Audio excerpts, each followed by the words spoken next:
Hello everyone and welcome back to Let's Play Gargoyle's Quest Ghosts and Goblins. In the last part, we defeated Rushapel and gave us the power of Darkfire, not only granting us our ultimate attack, but also increasing our life to 5 and our flight meter to unlimited. We can now fly horizontally forever, and I love it. And our final bridge is here, but honestly, it's the easiest bridge in the game because of the upgrades we just got. It's basically meant to just be a power trip. Because these vampire skeletons now only fly twice towards you, then they fly the hell away because I guess they realize, oh shit, this guy's big. Well, powerful, not bigger. We're obviously smaller than him. Darkfire in and of itself, though, is just a more powerful attack. It has a special property in that it can destroy some projectiles, but otherwise it's just more power, which, you know, always cool. And by walking up in here, we're at the final level, actually, not dungeon. And I absolutely love this song here. Holy crap, it's my favorite song in the game, but it's so good.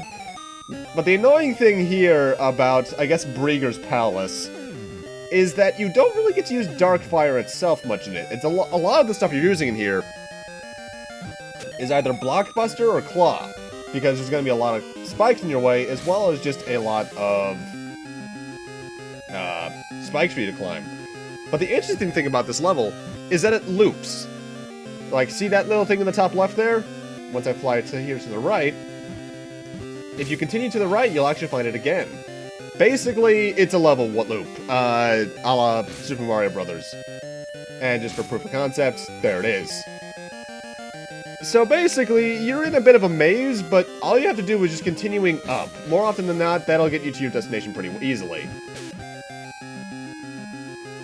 Though, I'm not gonna lie, this might be my least favorite looking level because the tile set just does not blend well too much. Because those skulls, while they look cool on their own, it cuts off too abruptly.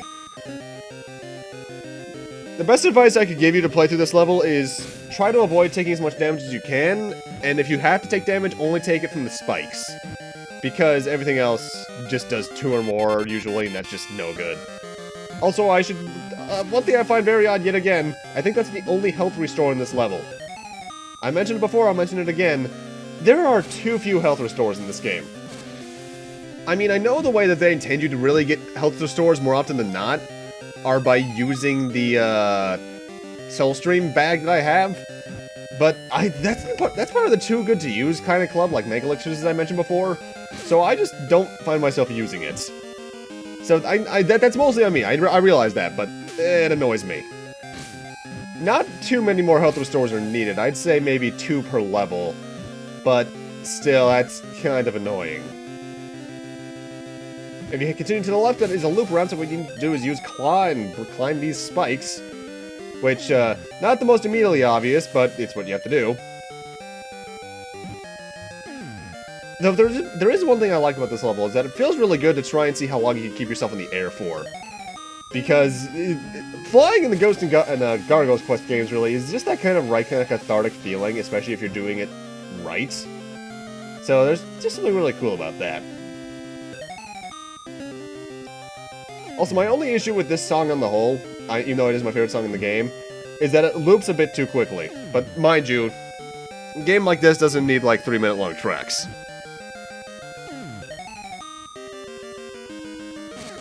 It's also in this stage that an issue that I kinda have more so with Demon's Crest than Gargoyle's Quest 1 and 2 comes in. You're gonna be switching between your powers a lot, so you're gonna be pausing the game a lot just to change to another ability, and that kinda interrupts the pace a little bit. I know I've mentioned that kind of stuff doesn't usually bother me before in other games, like it doesn't bother me in, say, Shantae when I have to dance to change into other abilities. But something about it here just kind of slows down just the right amount. That kind of irks me. Not too much, but enough to annoy me. Also, I kind of screwed myself there. Ugh.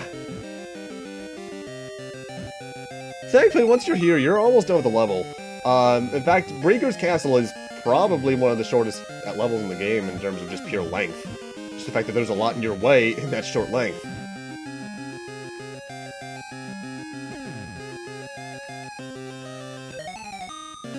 And that's all I have to say about it.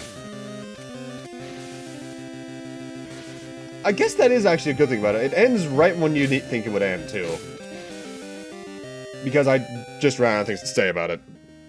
Oh, an overhead section. That means you're probably going to get to talk to Breager first. Atmospheric buildup. Ooh, stuff. This is actually really useful to get, though, because this is 4 extra lives. They expect you're gonna die coming up, and honestly, they expect it for good reason. Welcome, Red Blaze. I know of your power. There is no need for us to fight. Why don't you become my follower? If you do, I'll give this realm to you. You will be king. What do you say, Red Blaze? Now, this is like the thing that Byman said earlier. You can technically say yes or no. However, notice how he didn't say anything about our power like Byman did. If you say yes, you'll still fight the final boss, but you'll do so back the way you started the game. Infernal Red Blaze, once again you hinder me. But I will have the last laugh. So basically, you'd be fighting the final boss with, like, 2 health, barely any flight, only the first fire attack. It's impossible as far as I'm aware. Either way, welcome to Breager, the final boss. And he's my least favorite boss in the game because he takes way too long.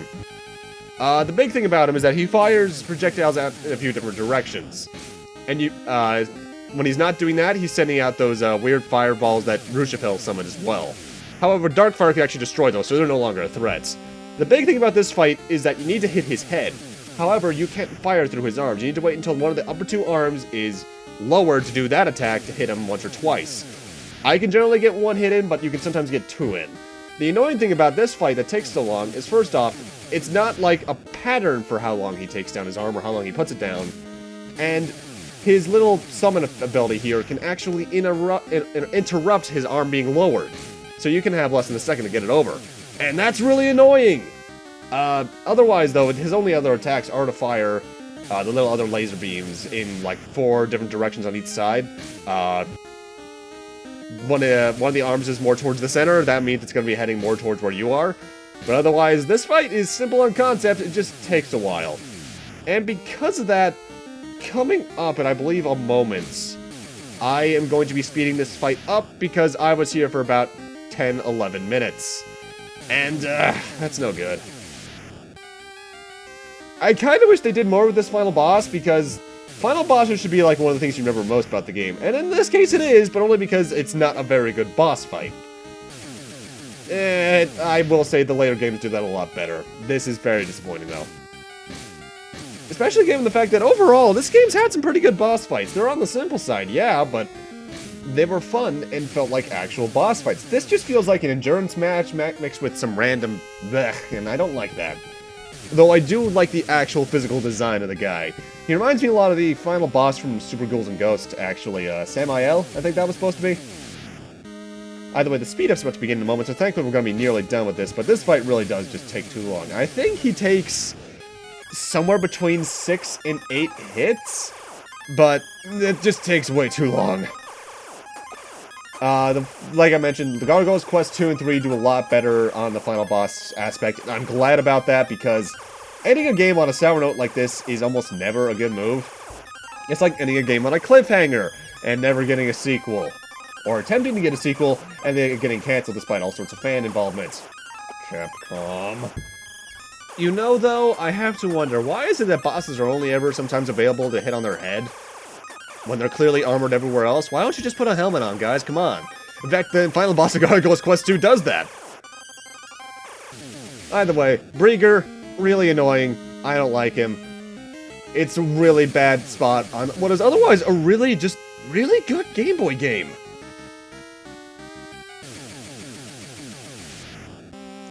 And I believe this next fireball is going to be his last. There we go. He doesn't even get a unique explosion effect. How disappointing is that? Though every part of him aside from his torso down disappears, which is kind of creepy. Oh, I guess I have to talk to you. Weird. That's kind of weird pacing. What? I've been defeated twice? I'll never forget this. I'll be back and then I'll...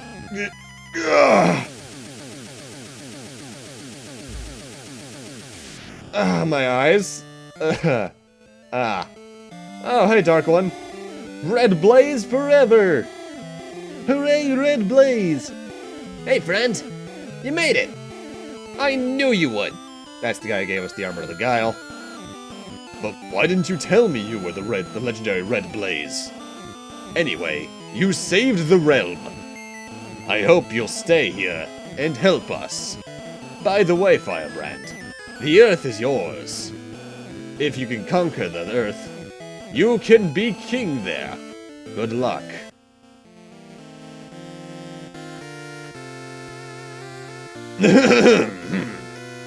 When Breager was defeated, his power over Dark One vanished. Dark One regained his great power and defeated the entire army of destroyers.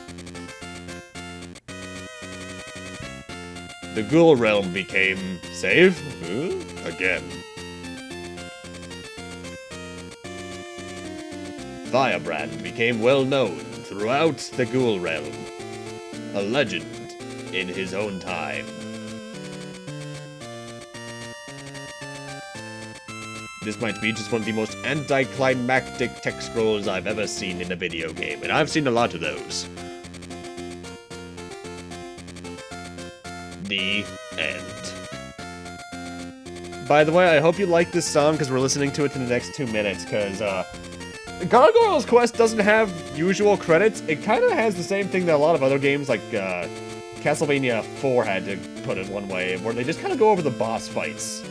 But that's Gargoyle's Quest, Ghosts and Goblins, like I mentioned before. Thankfully, it's the only game that has the subtitle of Ghosts and Goblins. And how is it? It's pretty good. I do have some structural issues with it. Like, first off, I think it's way too linear for its own good. And I think some of the levels are a bit too much of a difficulty spike for their own good as well, particularly Rushafel's level. And that final boss is just a black mark on the game, sadly.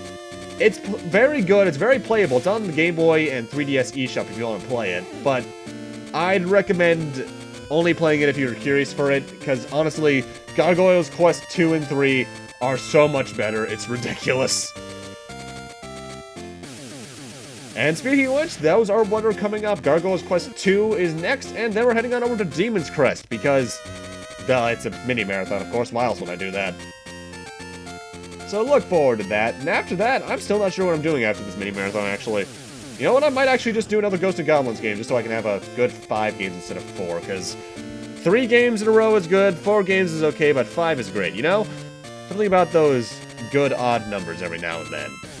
Mind you, Super Ghosts and Ghosts would be annoying for me to play, because I haven't touched that game in 3 years, roughly? I'll see what happens. No, is it just me, or is there a face to the right of Firebrand? The cloud on the top of the eyes, the mountains in the mouth. That's weird. Presented by Capcom. Ah, 90s Capcom. I miss you.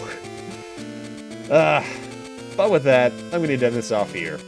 Thank you guys for watching. Have a great night. Take care, and I'll see you guys in in Gargoyle's Quest 2. See you guys then.